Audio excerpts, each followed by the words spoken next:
네, 안녕하세요. 자산 그리고 자유 아마티아 채널의 아나운서 가은입니다. 오늘도 자세히 설명해 주실 전성구 대표님 모셨습니다. 안녕하세요. 네, 안녕하세요. 네.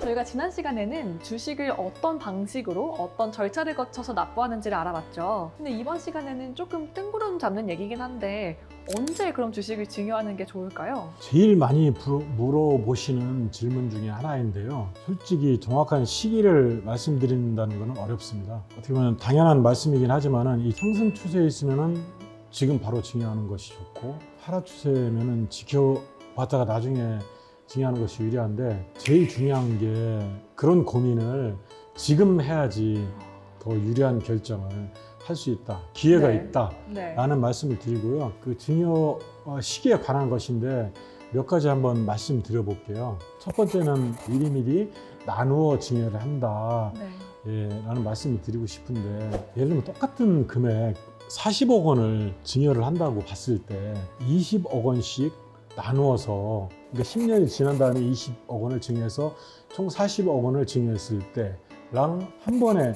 2022년에 40억 원을 증여했을 때 증여 가액은 동일하죠. 네. 동일한데 4억 원이 넘게 이제 차이가 나는데, 그 이유가 이제 증여재산 공제를 2번 한 차이도 있지만은 그 차이 외에도 세율의 적용 차이가 있어요.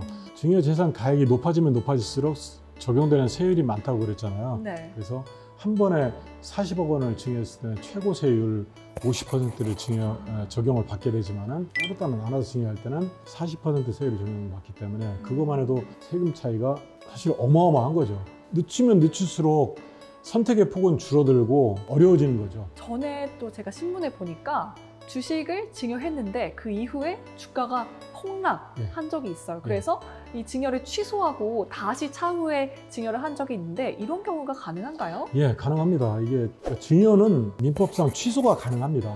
현금은 취소가 안 돼요. 현금은 취소라는 게 다시 취소해서 돌아오는 건지 이게 실체를 알 수가 없기 때문에 현금을 증여했다고 해서 한번 신고한 거는 취소가 안 되고요. 대신에 이제 뭐 주식이나 뭐 부동산 이런 거는 증여 계약을 했다가도 취소가 가능한데, 세법적인 측면에서 이제 살펴보면은 당사자 간에 일정 기간 내에 서로 합의해서 취소를 하면은 당초 증여가 없었던 걸로 이제 돼버려요. 네. 그게 기간이 언제냐면은 그 3개월 내에 증여세 신고 기한 내에 증여세 취소를 하고 반환을 하게 되면은 증여가 없던 걸로 돼버려요. 그러니까 증여세를 안 내도 돼요. 그러니까 그 방법을 이용하는 거죠. 네.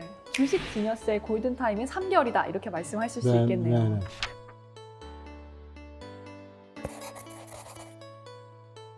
그래서 이 다음에는 또 어떤 내용이 있을까요? 네, 주식 양도할 때 제가 이제 설명을 좀 드렸는데, 그때 이제 매매 사례가라는 걸 말씀을 드렸어요. 네. 시가, 주식을 매매한 어떤 사례가가 있으면 그거를 시가로 본다, 네. 이렇게 말씀드린 적이 있는데, 오늘 증여를 했으면은 주식 증여 가치가 오늘 시점으로 평가하는 게 원칙이지만은 내 주식이 증여일로부터 증여일 전에 6개월, 또 증여 후에 3개월 매매된 사례가 있으면 그 매매된 사례가 주식의 시가로 보게 되거든요. 그걸 또 악용하는 수도 있어요. 맥주를 갖다가 내가 증여하고 싶을 때를 기준으로 해서 미리 사고팔고를 누구한테 시키는 거예요. 사실 실제로 예전에는 그렇게 해서 한 게 인정이 됐어요. 근데 그게 악용이 되다 보니까 그거를 법상으로 완전히 규제를 했습니다. 그래서 그 주식이 액면가의 기준으로 했을 때, 예를 들면 전체 발행 주식 총수의 1% 미만의 거래가액이거나 아니면은 그 가액이 3억 원 미만이면은 그거는 매매 사례가액이 있어도 그는 인정을 안 인정을 해주는군요. 안 한다라고 돼 있고, 그래서 그걸 또 빠져나가야 되잖아요.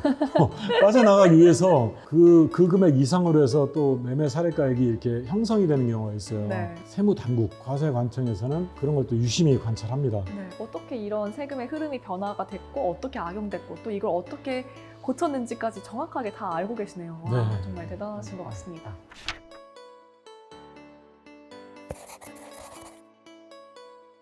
그럼 다음으로는 양도세 편에서 비상장 주식은 대부분 보충적 평가 방식으로 평가한다라고 말씀해 주셨는데요.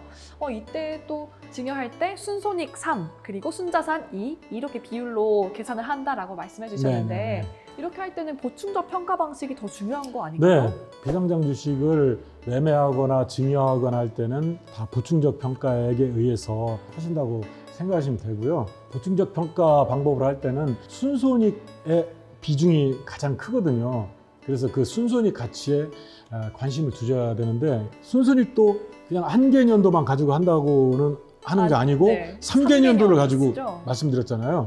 그래서 가장 최근 연도 거에 비중을 3의 비중을 두고 그 전년도를 2의 비중, 그 전년도를 1의 비중으로 해서 네, 맞습니다. 합하면 6이잖아요. 네. 각 연도에 합계의 비중을 둔 거에서 6으로 나눠서 이제 평가를 하게 되는데 결국에는 가장 중요한 게 가장 최근 연도에 그렇죠. 순손익이 네. 이익이 얼마나 나냐. 최근 1년이 가장 중요하네요. 그래서 이제 상담을 할 때 보면은 우리 회사가 내년에 이익이 엄청 날 것 같다.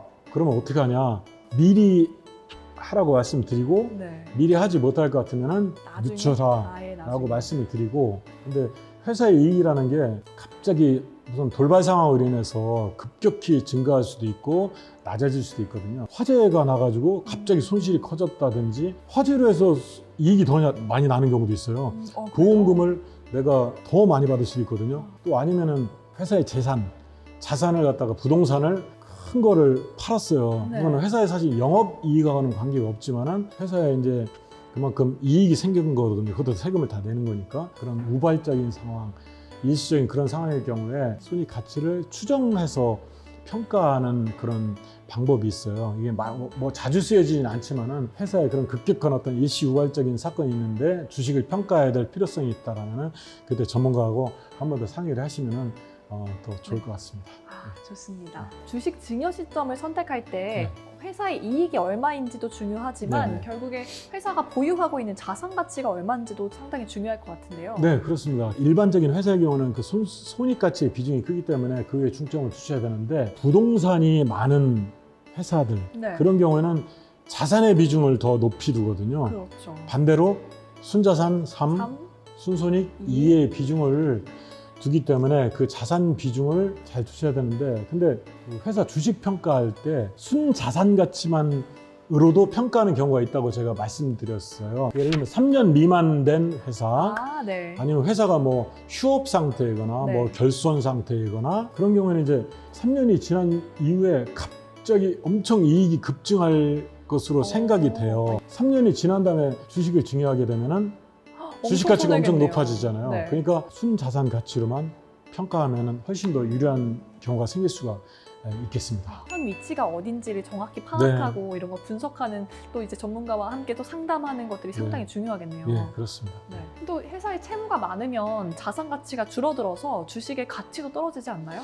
네, 그렇습니다. 자산 가치의 이제 측면인데 자산이 줄어들면 주식 가치도 당연히 줄어들겠죠. 그렇죠. 자산이 줄어든다는 의미는 자산의 의미는 저희 순자산이라고 이제 말씀드렸는데 그게 이제 자산에서 부채를 뺀 개념이지 않습니까? 그럼 자산이 줄거나 부채가 늘면은 그럼 이제 주식 평가가 줄어들게 맞아, 네. 되고 기업이 잘 돼가지고 회사에 잉여금이 많아서 회사에 이익이 많이 쌓여져 있는 경우가 있어요. 잉여금이 있으면은 주주들한테 배당을 해주고 네.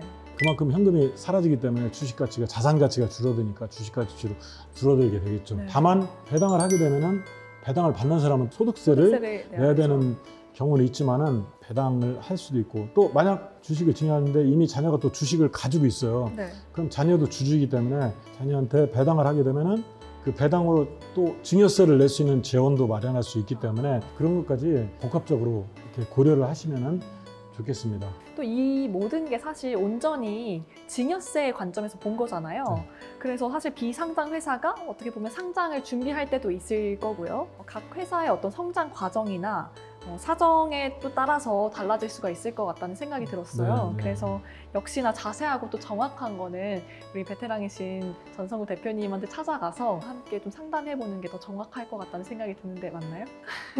제일 좋은 질문인 것 같습니다. 제일 좋은 질문의 마지막에서 정말 다행입니다. 이번 시간까지는 이 주식을 언제 증여하고 또 어떻게 증여하는지에 대해서 우리 대표님과 함께 자세하게 알아봤는데요. 역시 핵심은 그거죠. 미리미리 준비하고 전문가에게 찾아가자.